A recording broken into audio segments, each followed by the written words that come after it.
వ్యాసుడు రచించిన మహాభారతంలో కార్తీయ వీర్యార్జుని ప్రస్తావన 3 సార్లు కనిపిస్తుంది. పాండవులు, ద్రౌపది తీర్థయాత్రలు చేసే సమయంలో మహేంద్రగిరికి చేరుకున్నప్పుడు అక్కడ పరశురాముని సన్నిహితుడు అకృతవ్రనుడి ద్వారా కార్తీయ వీర్యార్జునుడి గురించి తెలుసుకుంటారు.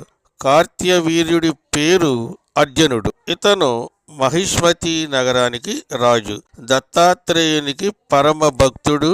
ఆయన అనుగ్రహం ద్వారా బంగారు రథం పొందుతాడు. యుద్ధంలో 1000 చేతులతో ఆయుధాలు విసరగలడు.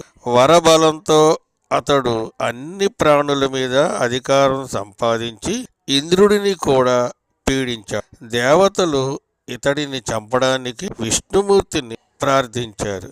ఇదే పరశురాముని జననానికి కారణమయ్యింది. వ్యాసుడు